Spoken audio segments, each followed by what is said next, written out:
Hello everyone, this is Dheeraj Suri and I welcome you all in Dheeraj Suri classes. So in the last class we discussed Prisoner's Dilemma. कौन सी game Prisoner's Dilemma हो सकती है. अब उसके ऊपर based कुछ questions हैं जो हमको प्रैक्टिस करने. और जैसे मैंने कहा था एग्जाम में अगर क्वेश्चन आया तो वो आपको एक सिचुएशन देगा और आपसे पूछेगा क्या ये गेम Prisoner's Dilemma को रिप्रेजेंट करती है या नहीं करती है, वो सब है. इस तरह के एग्जाम्पल्स में क्या होगा, एक आपके सामने स्टेटमेंट प्रॉब्लम होगा. आपको पहले उसमें से ये डिसाइड करना है कि यहाँ पे स्ट्रैटेजीज कौन कौन सी हैं. फिर रैंडम नंबर्स फिल करने हैं आपको, जो ऑब्वियसली जो प्लेयर्स हैं उनके प्रेफरेंसेस के अकॉर्डिंग. और उसके बाद फिर चेक करना है कि जो मैंने आपको बताई थी कंडीशंस प्रेजेंस डायलेमा की वो हैं या नहीं. आपको याद होना चाहिए कि हमारे पास वहाँ पे प्रेजेंस डायलेमा में, मैं आपको बता रहता हूँ फिर भी एक बार स्टार्टिंग में.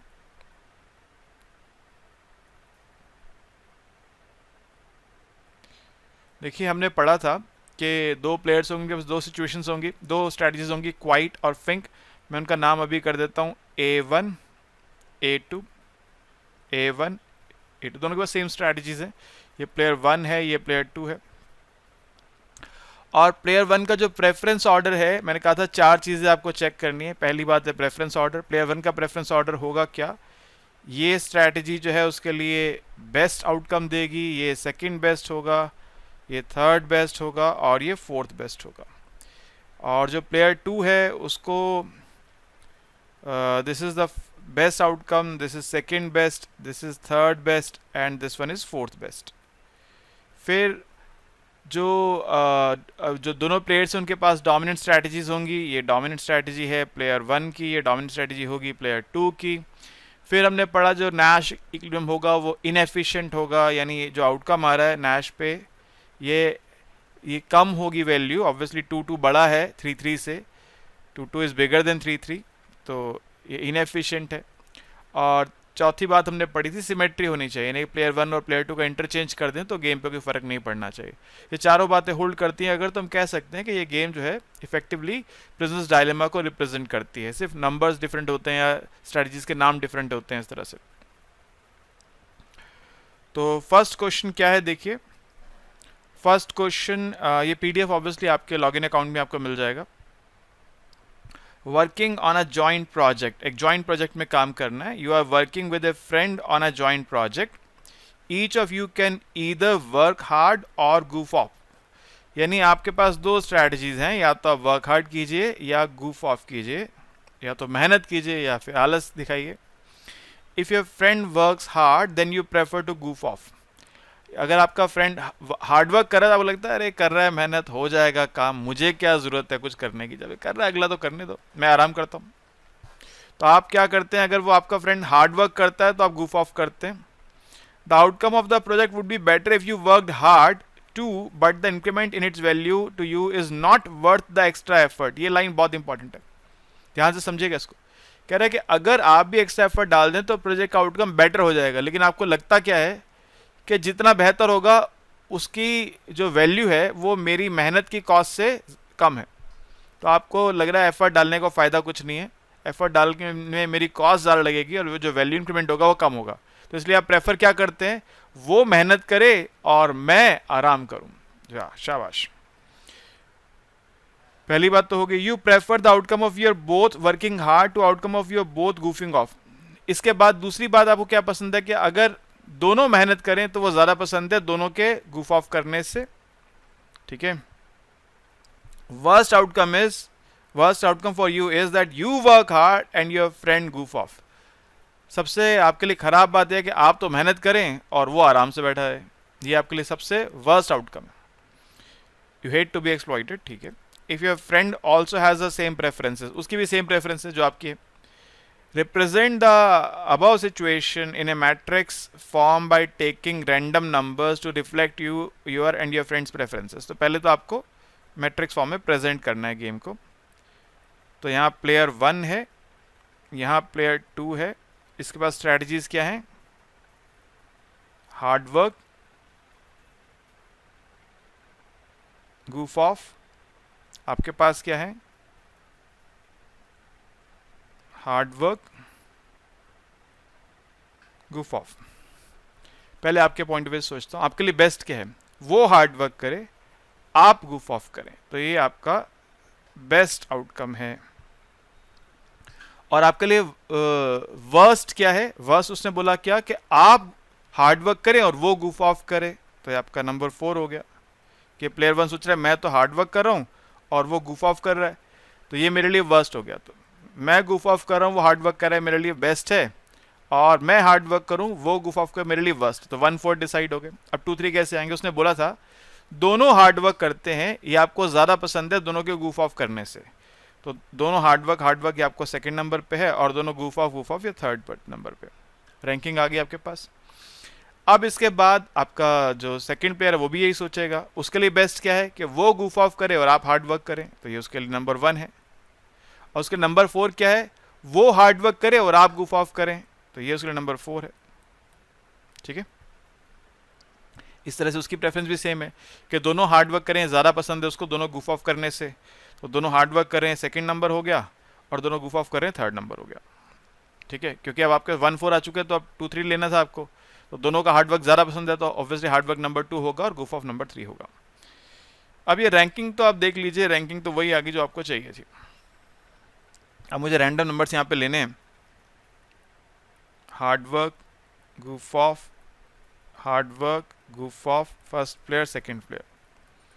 तो जो वर्स्ट है आपका उसको मैं नंबर देता हूँ 0, सेकंड वर्स्ट को देता हूँ 1, थर्ड वर्स्ट या सेकंड बेस्ट को कह लीजिए 2, और बेस्ट को कहता हूँ 3। ऐसे उसका जो वर्स्ट है उसको 0, और उसका जो सेकंड ऑप्शन है सेकंड वर्स्ट उसको 1, और उसका जो सेकंड बेस्ट है उसको 2, और जो उसका बेस्ट है उसको 1। ठीक है, अब यहाँ पे देख लीजिए preference order is same as we got in the prisoners dilemma. पहली बात तो सेम है, तो लिख देंगे यहाँ पर पहली बात क्या, the preference order of this game is same as the preference order of the prisoners dilemma game, तो प्रेफरेंस ऑर्डर सेम है। दूसरी बात, अब इसका निकालते हैं नैश इक्विलिब्रियम। आप सोच रहे हैं क्या कि अगर वो हार्ड वर्क प्ले करता है तो 2-3 में से 3 बेटर है, अगर वो goof ऑफ प्ले करता है 0-1 में से 1 बेटर है। वो सोच रहे हैं सेकंड प्लेयर कि अगर आप हार्ड वर्क प्ले करते हैं तो 2-1 में से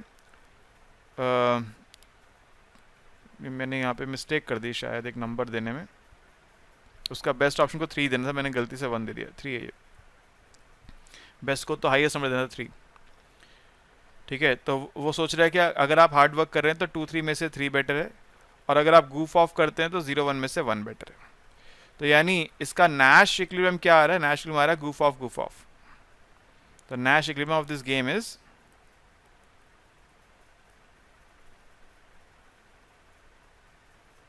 goof ऑफ। ये लिखना पड़ेगा सब बातें, एक एक चीज लिखनी है। क्या पहले लिखेंगे क्या? Player 1 will think that if player 2 hard works then best option is goof off, and if player 2 goof offs then best option is goof off, so player 2 will goof off in any case. Player 2 thinks that if player 1 hard works then best option is goof off, and if player 1 goof offs then best option is goof off, so player 2 will goof off, so goof off is Nash equilibrium. अब यहाँ पे देखिए, since goof off gives best outcome for player 1 in all situations, so goof off is dominant strategy for player 1, and goof off is best outcome for second player in all situations, so goof off is dominant strategy for player 2 as well.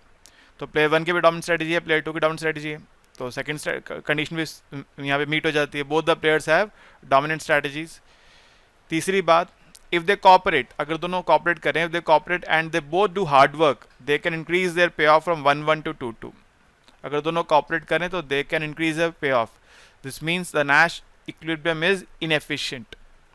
और चौथी बात, the game is symmetric, if we interchange player 1 by player 2, the table will remain unchanged। ठीक है, so all the conditions of prisoner's dilemma are satisfied, so yes, this game represents prisoner's dilemma. तो ये game prisoners dilemma को represent करती है, simple सी बात है। तो हर क्वेश्चन में आपको यही करना है। आपको क्या करना है, सिचुएशन दी है, उसमें स्ट्रैटेजीज आइडेंटिफाई करनी है, उन स्ट्रैटेजीज के पहले ऐसे रैंकिंग बनानी है, फिर नंबर्स लिखने हैं और फिर चेक करने कंडीशंस में। अब इसमें एक बात और भी कह रहा है, if each person prefers to work hard, if each person prefers to work hard than to goof off. अभी तक क्या था, आप ये कह रहे थे कि अगर वो सामने वाला हार्ड वर्क करता है तो मेरे को ज़्यादा पसंद है goof ऑफ करना, लेकिन अगर ऐसा हो जाए कि आप अगर वो हार्ड वर्क कर रहा है तो मुझे भी हार्ड वर्क करना पसंद हो जाए, अगर यानी हार्ड वर्क करने से जो इंक्रीमेंट आएगा वो मेरी जो एफर्ट की कॉस्ट है उससे ज़्यादा होगा, तो मैं हार्ड वर्क करना चाहूँगा उस केस में। Then represent this situation in a matrix form by taking random numbers to reflect your and your friends preferences. अब इसको रिप्रेजेंट करो जी, देखते हैं, आइए देखिए। अब यहाँ पे क्या है, hard work,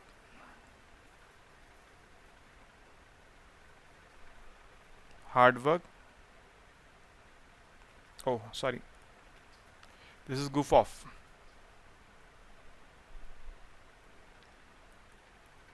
hard work, goof off. This is player 1, this is player 1, player 2. अब आपका बेस्ट क्या है, अगर वो हार्ड वर्क कर रहा है तो आप हार्ड वर्क करना पसंद करते हैं, नंबर 1, ठीक है। और ये तो आप कतई नहीं चाहेंगे आप हार्ड वर्क करें, वो goof off करे, ये तो आप बिल्कुल नहीं चाहेंगे, तो ये आपका ये लीस्ट प्रेफर्ड ऑप्शन होगा, ठीक है। और अब इसके बाद आते हैं, अगर वो हार्ड वर्क कर रहा है तो आप क्या चाहेंगे, सेकंड बेस्ट। बेस्ट है कि आप हार्ड वर्क करें, सेकंड बेस्ट क्या होगा कि आप आराम कर लें, goof off कर लें। और अगर वो goof off कर रहा है तो उस केस में आप हार्ड वर्क तो बिल्कुल नहीं करना चाहेंगे, ठीक है। तो उस केस में आपका थर्ड बेस्ट क्या हो गया, goof off। ऐसे वो क्या सोचेगा, अगर आप हार्ड वर्क कर रहे हैं तो वो भी हार्ड वर्क करना चाहेगा, उसका बेस्ट ऑप्शन। सेकंड बेस्ट क्या है, अगर आप हार्ड वर्क कर रहे हैं तो सेकंड बेस्ट ये है उसके लिए कि वो goof off कर ले, आराम कर ले। थर्ड बेस्ट क्या है, अगर आप goof off कर रहे हैं तो वो हार्ड वर्क नहीं करना चाहेगा, वो भी goof off करना चाहेगा, थर्ड बेस्ट हो गया। वर्स्ट उसके लिए क्या है कि आप goof off कर रहे हैं, वो हार्ड वर्क कर रहा है। तो यहाँ प्रेफरेंस ऑर्डर बदल गया है, ये प्रेजेंस डायलेमा नहीं है, ठीक है। अब इसके नंबर्स आप ले लीजिए, hard work, goof off, hard work, goof off, player 1, player 2। तो यहाँ पे जो आपका वर्स्ट है वो ये रहा, 4 को देते हैं 0, सेकंड बेस्ट को देते हैं 1, थर्ड बेस्ट को देते हैं 2 और बेस्ट को देते हैं 3। मैंने पिछले गलती से यहाँ 1 लिख दिया था यहाँ पे।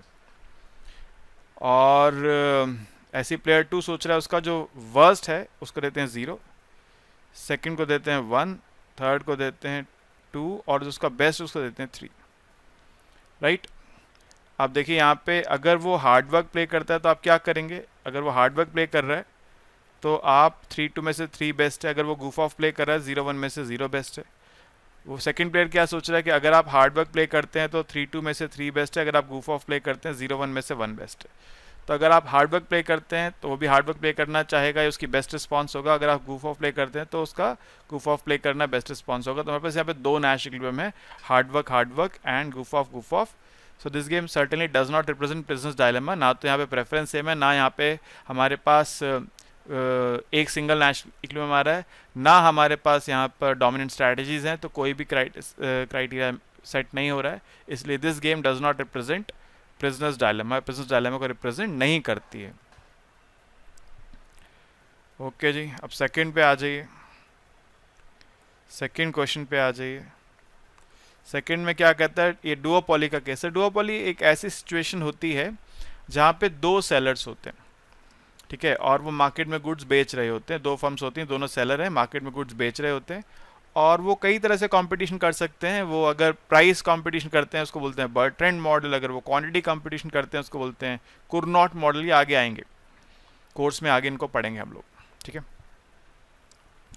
तो देखिए क्या कह रहे हैं आपको, in a simple model of duopoly 2 firms produce the same good for which each firm charges either a low price और अ हाई प्राइस। तो 2 आपके पास यहाँ पे स्ट्रैटेजीज बड़ी क्लियरली आपको नजर आती हैं। एक स्ट्रैटेजी है हाई प्राइस और एक स्ट्रैटेजी है लो प्राइस, ठीक है।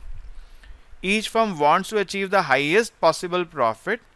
If both firms choose high price then each earns a profit of $1000। या रैंडम नंबर्स नहीं बोला उसने, यहाँ पे खुद से नंबर्स दे दिए हैं। दोनों अगर हाई प्राइस चूज करेंगे तो दोनों को $1000 का प्रॉफिट होगा। If one firm chooses high price, other chooses low price, अगर एक हाई प्राइस चूज करता है और दूसरा लो प्राइस चूज करता है, then the firm choosing high price obtains no customers and makes a loss of $200। तो जो हाई प्राइस चूज करेगा ना उससे कोई सामान नहीं खरीदेगा, और उसको $200 का नुकसान होगा, और जो लो प्राइस चूज करेगा उसको $1,200 का फायदा हो जाएगा, क्योंकि यहाँ पे यूनिट प्रॉफिट तो कम है मगर वॉल्यूम बढ़ जाएगा, तो इसलिए उसको फायदा होगा। और अगर दोनों ने गलती से लो प्राइस चूज कर लिया तो दोनों को $600 का प्रॉफिट होगा। Each firm cares only about its own profit. Represent the above situation matrix form. Is this an example of prisoner's dilemma? क्या ये prisoner's dilemma का एग्जाम्पल है क्या? देखते हैं जी। देखिए, फर्म 1 है, फर्म 2 है, फर्म 2 के पास दो स्ट्रैटेजीज हैं, high price, low price. Firm 1 के पास भी दो स्ट्रैटेजीज हैं, हाई प्राइस, लो प्राइस। तो अगर दोनों ने हाई प्राइस चूज किया तो क्वेश्चन ने क्या कहा आपको, क्या होगा? अगर दोनों ने हाई प्राइस चूज किया then each earns a profit of $1, तो दोनों को $1,000 का प्रॉफिट होगा, 1,000 ईच, 1,000 का फर्स्ट फर्म को, 1,000 का सेकेंड फर्म को। लेकिन अगर एक ने हाई प्राइस चुना और दूसरे ने लो प्राइस चुना तो हाई प्राइस वाले को 200 का लॉस होगा और लो प्राइस वाले को 1200 का प्रॉफिट होगा। मान लीजिए फर्म 1 ने हाई प्राइस चुना और उसने लो प्राइस चुना तो उसको 200 का फर्म 1 को लॉस होगा और फर्म 2 को 1200 का प्रॉफिट होगा। और इसका उल्टा, अगर फर्म 1 ने लो प्राइस चुना, फर्म 2 ने हाई प्राइस चुना तो फर्म 1 को 1200 का प्रॉफिट, फर्म 2 को 200 का लॉस, और अगर दोनों ने लो प्राइस सिलेक्ट किया तो 600 का प्रॉफिट। तो यहाँ पे हमारा जो प्रेफरेंस ऑर्डर है वो क्या है, क्योंकि देखिए गेम मैं बता चुका हूँ फर्स्ट क्लास में आपको, ऑर्डिनैलिटी है, कौन ज़्यादा पसंद है ये इंपॉर्टेंट है, कितना ज़्यादा पसंद है इसका कोई मतलब ही नहीं है। तो यहाँ पे देखिए बेस्ट आउटकम क्या है, आपको 1200 मिल रहा है, ये आपके लिए 1 है। सेकंड बेस्ट आपको 1000 मिल रहा है, आपके लिए नंबर 2 है। थर्ड बेस्ट आपको 600 मिल रहा है, आपके लिए नंबर 3 है। फोर्थ आपको 200 का लॉस हो रहा है, आपके लिए नंबर 4 है, वर्स्ट आउटकम है। प्लेयर 2 के लिए उसको 1200 मिल रहा है, यहाँ पे उसके लिए ये 1 है। 1000 मिल रहा है उसके लिए 2 है। 600 मिल रहा है उसके लिए 3 है और 200 का लॉस है उसके लिए 4 है। तो जब प्रेफरेंस ऑर्डर है it is same as in prisoner's dilemma, तो ये गेम प्रिजनर्स डायलेमा हो सकती है, एक बात सेटिस्फाई हो गई। अब इसमें हम अगर इसका निकालते हैं नैश इक्विलिब्रियम, तो फर्म 1 देखते हैं कि if firm 2 chooses high price तो 1200 में से 1200 बेटर ऑप्शन है, और अगर लो प्राइस चूज करती है तो -200 600 में से 600 बेटर ऑप्शन है। तो firm 1 will always play low price, ये उसकी डोमिनेंट स्ट्रैटेजी है। ऐसे ही फर्म 2 देखती है, firm 1 selects high price then 1200 में से 1200 बेटर है, और अगर ये सिलेक्ट करती है लो प्राइस तो -200 600 में से 600 बेटर है, तो firm 2 will always prefer low price. So both the firms will choose low price, low price is dominant strategy for both the firms. तो सेकंड कंडीशन भी मीट हो जाती है। Third condition, if they cooperate and decide high price both of them, then they can increase their profit from 600 each to 1000 each. This means the Nash equilibrium which they have obtained is inefficient. By cooperation, they can increase their payoff. So third condition is satisfied और game is symmetric. अगर हम firm 1 और 2 को interchange कर दें matrix change नहीं होगा। तो all the conditions of prisoner's dilemma are satisfied. So this game, yes, this game represents prisoner's dilemma. सिर्फ नाम फ़र्क है, गेम वही है, नाम और नंबर फ़र्क है, गेम वही है। ठीक है, ओके जी। नेक्स्ट है आर्म्स रेस, हथियारों की दौड़, सब भाग रहे हैं और आर्म्स खरीदने के लिए, हम ज़्यादा हथियार रखेंगे, वो आर्म्स रेस है। Assume that each country can build an arsenal of nuclear bombs और can refrain from doing so. आपके पास दो सिचुएशन है, या तो आप बम्स बनाइए या खरीदिए या फिर ऐसा मत कीजिए। ठीक है। Assume also that each country's favorite outcome is that it has bombs and the other country does not. हमारे पास तो बम हो और तुम्हारे पास ना हो, कितनी बड़ी बात है, हम तो रोज डराएं, ये देखो हमारा बम है, मार देंगे। वो एक फेमस है ना, कौन सा, राजू श्रीवास्तव, उनका फेमस जोक अक्सर याद आता है। बोलते हैं वो बम आया, पास आके बोला भैया मैं फट लूँ क्या, ऐसा कुछ जोक था। अच्छा यार, उनका वो कॉमिक टाइम बहुत अच्छा था। खैर अपने क्वेश्चन पे आते हैं वापस। तो कह रहा है क्या, assume that each country can build arsenal, ठीक है, हो गया। फेवरेट आउटकम क्या है, क्या, we have bomb and other country does not. The next best outcome is neither country has any bombs. The next best outcome is both countries have bombs and the worst outcome is that only other country has bombs. तो ये तो बड़े clearly बता दिया। Best ये है कि हमारे पास बम हो, तुम्हारे पास ना हो। नेक्स्ट बेस्ट क्या है? किसी के पास बम ना हो। उससे नेक्स्ट बेस्ट क्या है? दोनों के पास हो।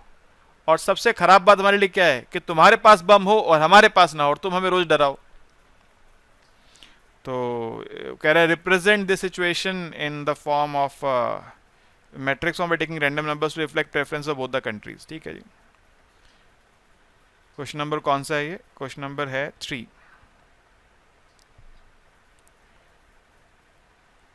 तो प्लेयर 1 के पास दो स्ट्रेटजीज कौन सी हैं? Don't build bombs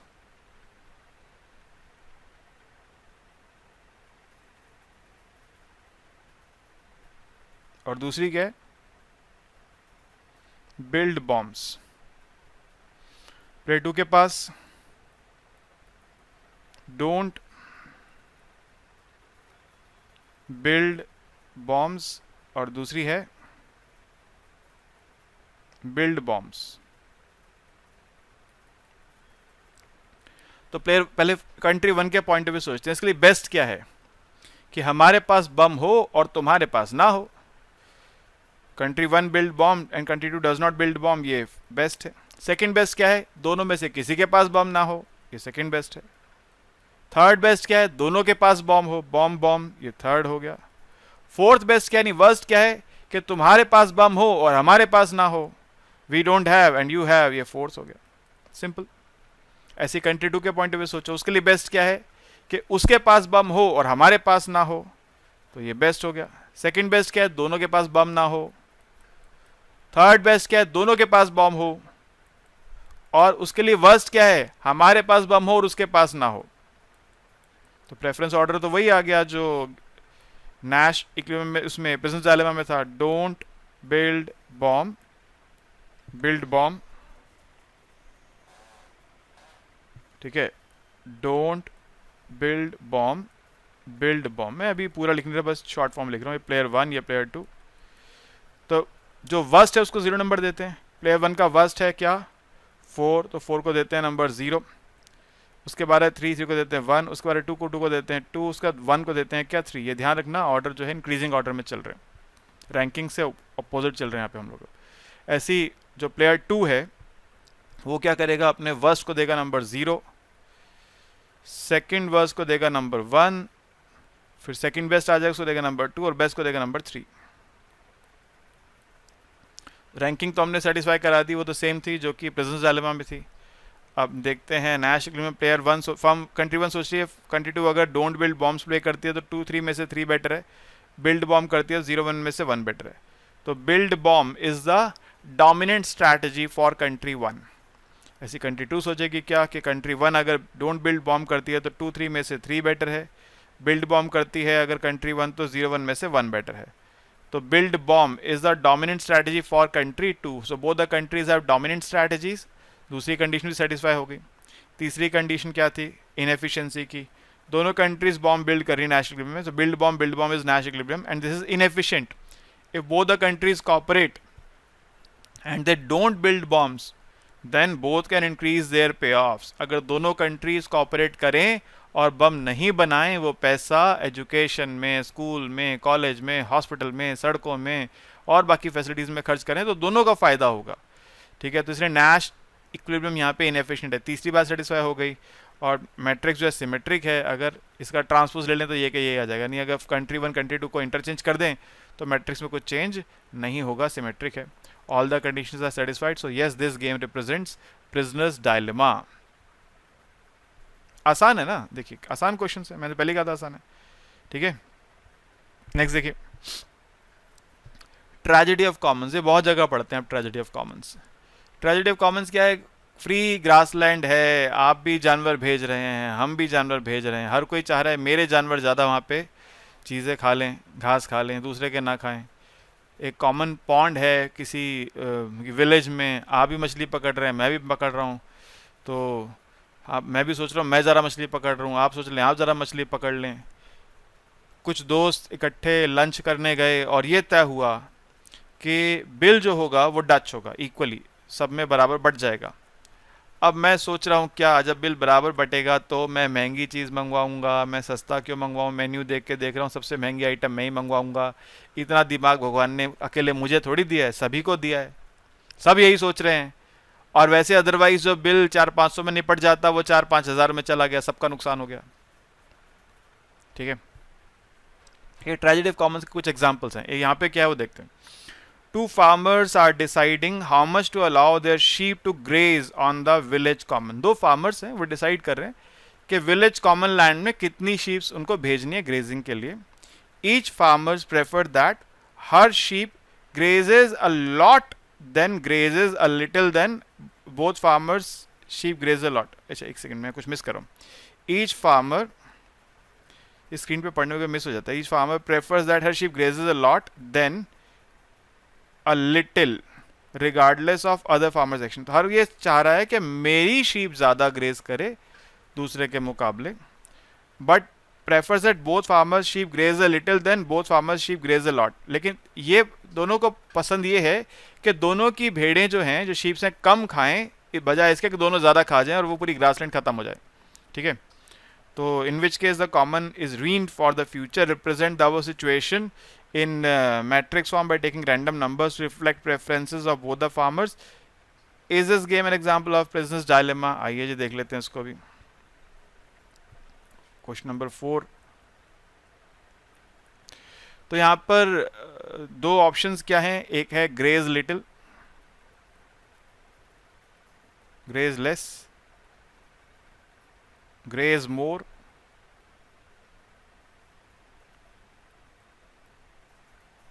graze less, graze more. सबसे ज़्यादा क्या पसंद बताया इसने? सबसे ज़्यादा पसंद है कि हमारी भेड़ ज़्यादा खाए तुम्हारी भेड़ कम खाए। ठीक है, ज़्यादा पसंद क्या है कि हमारी भेड़ ज़्यादा खाए तुम्हारी भेड़ कम खाए, ये ज़्यादा पसंद है। तो ये फर्स्ट प्रेफरेंस हो गई जी। ग्रेज फर्स्ट क्या सोच रहा है फार्मर, मेरी भेड़ ज़्यादा खाए और आपकी भेड़ कम खाए, तो ज़्यादा पसंद है। इसके बाद क्या वर्स्ट क्या है? वर्स्ट ये है कि आपकी ज़्यादा खा जाए मेरी कम खाए, ये वर्स्ट हो गया जी, नंबर 4। अब वो कह रहे दो चीज़ें बच गई, दोनों की ज़्यादा खाएं दोनों की कम खाएं, तो उसको दोनों की कम खाएं ज़्यादा पसंद है, लिखा उसने क्लियरली यहाँ पे। Prefers that both farmers sheep graze little then both farmers sheep graze lot. तो ये पसंद करते हैं कि दोनों की भेड़ें कम खाएं इससे कि दोनों की भेड़ें ज़्यादा खा जाएं। तो लिटिल वाला जो है वो आपको ज़्यादा पसंद है, तो ये नंबर 3 हो गया जी आपका, नंबर 2 हो गया, और ये नंबर 3 हो गया मोर वाला। ऐसे ही अब सेकंड वाला सोचेगा क्या कि उसकी भेड़ ज़्यादा खाए हमारी भेड़ से, तो हमारी भेड़ कम खाए उसकी भेड़ ज़्यादा खाए, उसके लिए फर्स्ट नंबर है। और उसके लिए वर्स्ट क्या है कि उसकी कम खाए और हमारी ज़्यादा खा जाए, तो उसकी ग्रेज लेस हमारी ग्रेज मोर, ये उसके लिए वर्स्ट है। बाकी बात सेम है, दोनों की कम खाए उसको भी पसंद है इस बात से कि दोनों की ज़्यादा खाए। तो नंबरिंग होगी, नंबरिंग तो वही है जो ऑर्डर वही है जो प्रेजेंस डायलेमा में होता है, graze less, graze more, graze less. मैं शॉर्टकट यूज़ कर लेता हूँ, पूरा लिखेगा। अब नंबर्स रैंडम नंबर्स देते हैं, तो जो वर्स्ट है उसको 0 देते हैं, worst is 0, second worst is 1, second best is 2 and best is 3। ऐसे सेकंड प्लेयर के लिए वर्स्ट इज़ 0, ये वर्स्ट है, second worst is 1, second best is 2 and best is 3। ठीक है, अब बात करते हैं इक्विलिब्रियम की। प्लेयर 1 ये देखता है कि अगर प्लेयर 2 ग्रेज लेस करता है तो 2 3 में से 3 बेटर है, तो वो ग्रेज मोर करना पसंद करेगा। अगर वो ग्रेज मोर करता है तो 0 1 में से 1 बेटर है, यानी graze more is the dominant strategy for first farmer. ऐसे ही सेकंड के लिए देख लीजिए, सेकंड प्लेयर सोचता है कि अगर फर्स्ट का ग्रेज लेस करता है तो 2 3 में से 3 बेस्ट है, ये ग्रेज मोर करता है 0 1 में से 1 बेस्ट है, तो graze more is the dominant strategy for second farmer. So graze more are the dominant strategies for both the farmers. So both the farmers have dominant strategies. So second condition for prisoner's dilemma is also satisfied. तीसरी बात क्या थी? The Nash equilibrium is graze more, which is inefficient. Nash equilibrium is graze more, which is inefficient, because if both the farmers cooperate and their sheep graze less, then both can increase their payoff. So Nash equilibrium is inefficient. So third condition is also satisfied. Last है symmetry की, matrix का transpose लेने पर से यही matrix आ जाएगा। सो it doesn't matter whether we interchange the players or not. So this is symmetric matrix, so all the conditions of prisoner's dilemma are satisfied. So yes, this game represents prisoner's dilemma. ठीक है, अब next example है हर्माफ्रोडिटिक fish. ये meeting example है, fish meeting कर रही हैं और कुछ फिश ऐसी हैं जो दोनों रोल्स प्ले कर सकती हैं, मेल का भी फीमेल का भी, लेकिन उनको पसंद एक रोल होता है, या तो मेल का रोल पसंद होता है या फीमेल का रोल पसंद होता है. रोल दोनों प्ले कर सकती हैं. ये जो फिश है हर्माफ्रोडिटिक फिश, ये दोनों रोल प्ले कर सकती हैं मीटिंग में, मेल का रोल भी प्ले कर सकती हैं, फीमेल का रोल भी प्ले कर सकती हैं, मगर इनकी पर्सनल चॉइस जो होती है किसी एक रोल को लेकर ज़्यादा बायस्ड होती है. अब उसी बारे में क्वेश्चन है, देखिए. Members of some species of hermaphroditic fish choose in each mating encounter whether to play the role of a male or female. तो वो डिसाइड करते हैं उनको मेल का रोल प्ले करना है या फीमेल का, दोनों प्ले कर सकते हैं वो. Each fish has a preferred role. Play दोनों का कर सकते हैं, मैंने बताया आपको, लेकिन उनका एक प्रेफर्ड रोल है. किसी को मेल का रोल पसंद है ज़्यादा फीमेल से, किसी को फीमेल का रोल पसंद है ज़्यादा मेल से. Which uses up fewer resources and hence allows more future mating. A fish obtains a payoff of H if it mates in preferred role. अगर उसको preferred role मिलता है प्ले करने के लिए, जिसको मेल का रोल पसंद है, अगर उसको मेल का ही रोल मिले तो उसको H मिलेगा पे ऑफ. ठीक है. And L if mates in other role. लेकिन जिसको मेल का रोल पसंद है उसको फीमेल का मिले तो उसको L पे ऑफ मिलेगा. ऐसे ही जिसको फीमेल का रोल पसंद है उसको फीमेल का मिल जाए तो उसको H पे ऑफ मिलेगा, लेकिन अगर उसको मेल का रोल प्ले करना पड़ जाए तो उसको लोअर पे ऑफ मिलेगा L. यहाँ पे H L से बड़ा है. ठीक है. Payoffs are measured in terms of number of offspring, कितने बच्चे होंगे उसके ऊपर ये आप मेजर कर रहे हैं. Consider an encounter between two fish whose preferred role are same. अब दो फिश ऐसी आ गई सामने जो जिनका रोल सेम है. वो दोनों ऐसी हैं, या तो दोनों को मेल पसंद रोल प्ले करना पसंद है या दोनों को फीमेल का रोल प्ले करना पसंद है. ठीक है. ये नहीं बताया उसने क्वेश्चन ने कि दोनों को मेल का प्ले करना है या फीमेल का, बस दोनों का रोल सेम है. ये बात, पसंदीदा रोल सेम है.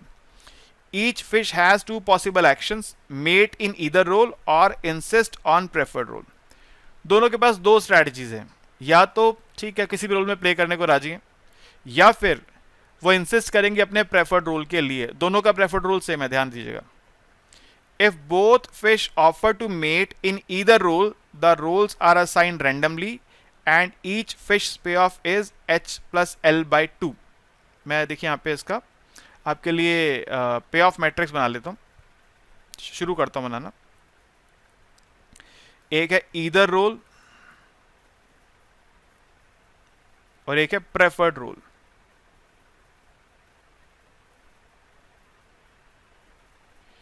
ईदर रोल, प्रेफर्ड रोल, ये फर्स्ट, ये सेकेंड. अगर दोनों के दोनों ने कहा चलो इधर रोल के लिए हम एग्रीड हैं, फिर रोल रैंडमली असाइन होगा. क्वेश्चन ने बड़ी क्लियरली कहा इस बात को कि if both fish offer to mate in either role the roles are assigned randomly. अगर दोनों इधर रोल के लिए राजी हो जाते हैं तो रोल रैंडमली असाइन होंगे. एंड ईच फिश पे of is 1/2 H plus L. तो उस केस में उनको H plus L का आधा मिलेगा, H plus L का हाफ मिलेगा फिश 1 को और H plus L का हाफ मिलेगा फिश 2 को. ठीक है. अच्छा जी. If each fish insists on its preferred role the fish do not mate. अगर दोनों ने कहा कि हम प्रेफर्ड रोल पे ही मेटिंग करेंगे तो फिर मेटिंग नहीं हो पाएगी. अगर दो मेल्स टकरा गए, दोनों ने कहा मैं मेल का ही रोल प्ले करना चाहता हूं, कहा तो नहीं ऑब्वियसली, फिश थोड़ी बोलते हैं, इंसिस्ट किया अगर, तो उस केस में क्या होगा, मीटिंग नहीं हो पाएगी, दोनों अलग अलग हो जाएंगे और दोनों को पे ऑफ मिलेगा एस का.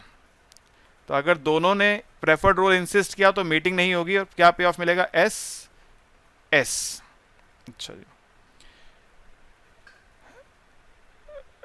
और क्या रह गया. अगर एक चीज उसने बोली नहीं मगर अब वो इम्प्लाइड है. अगर एक फिश ने कहा fish 1 is insisting on preferred role and fish 2 is ready for either role, तो obviously fish 1 को मिलेगा preferred role, fish 2 को मिलेगा non preferred role.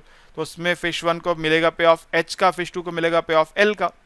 अगर फिश वन प्रेफर्ड रोल के लिए इंसिस्ट करती है और फिश टू एग्री है किसी भी रोल को प्ले करने के लिए, तो ऑब्वियसली इस केस में जो एडमेंट है अपना प्रेफर्ड रोल प्ले करने के लिए, वो प्रेफर्ड रोल प्ले करेगा, उसको एच को पे ऑफ मिलेगा, और जो दूसरा रोल प्ले कर रहा है उसको एल पे ऑफ मिलेगा। इसका उल्टा, अगर फिश टू प्रेफर्ड रोल के लिए एडमेंट है और फिश वन इधर रोल के लिए राजी हो जाती है, तो फिश वन को फिर अपोजिट रोल प्ले करना पड़ेगा, उसको लोअर पे ऑफ मिलेगा और फिश टू को हायर पे ऑफ मिलेगा, एच।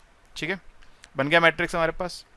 ठीक है जी, अब वो कह रहे हैं फॉर्मुलेट दिस सिचुएशन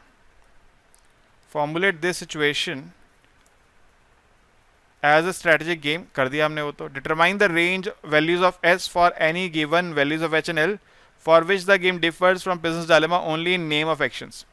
देखो एक लैंग्वेज है अभी कि आप एस की वो वैल्यू बताओ जिसमें ये जो गेम है ये प्रिंसेस डायलेमा सिर्फ नाम में बदलाव हो, गेम वही हो जाए जो प्रिंसेस डायलेमा है, सिर्फ नाम परिवर्तन हो।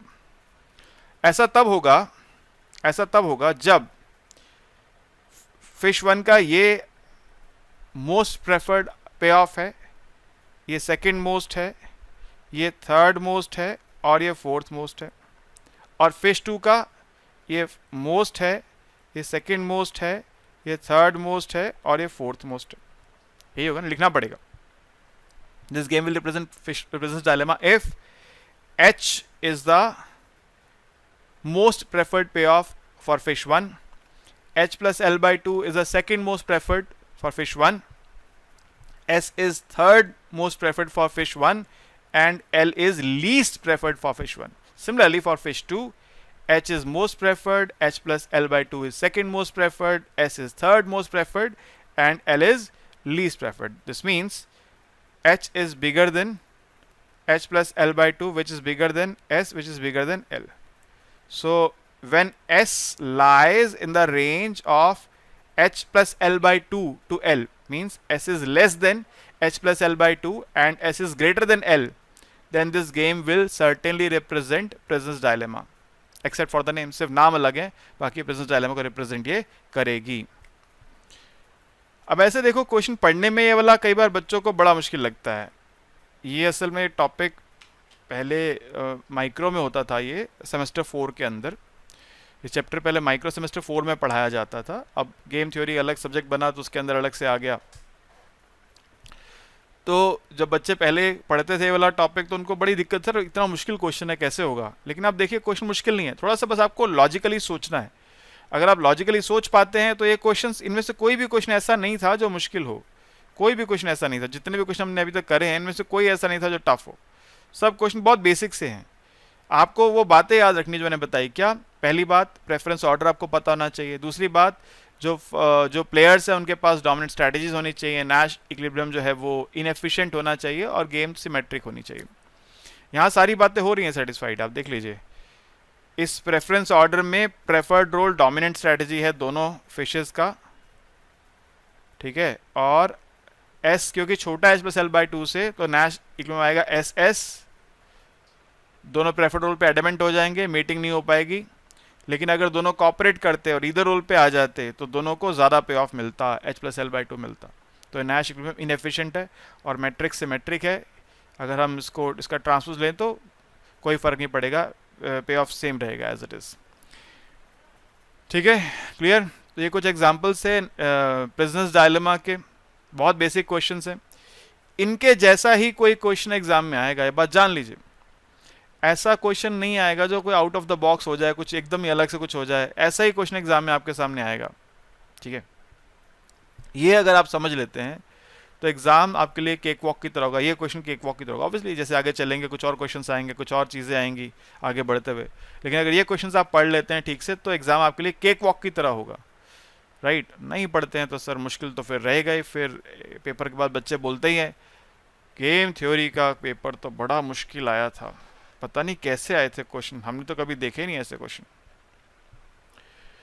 अगर आप इस तरह के क्वेश्चंस करके जाएंगे।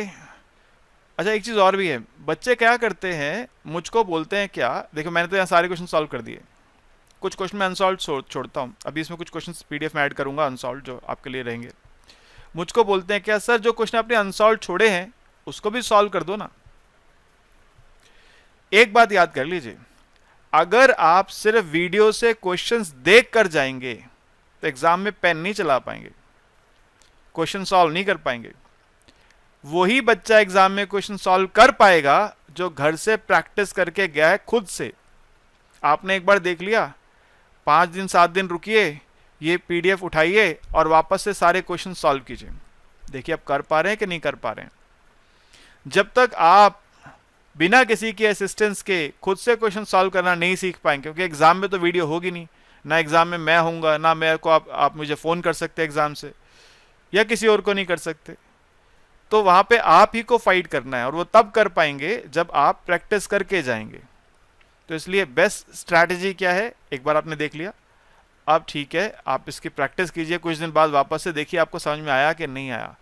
जहां अटक रहे हैं आप, जहां लग रहा है कि ये वीडियो देखने के बाद भी मैं वापस से नहीं कर पा रहा हूं ये वाला पोर्शन, तो सर आइए डाउट सेशन में चर्चा करेंगे, डिस्कस करेंगे, डिस्कशन करेंगे और देखेंगे कहाँ आप अटक रहे हैं, क्यों अटक रहे हैं, वो जो उलझन है उसको दूर कर देंगे।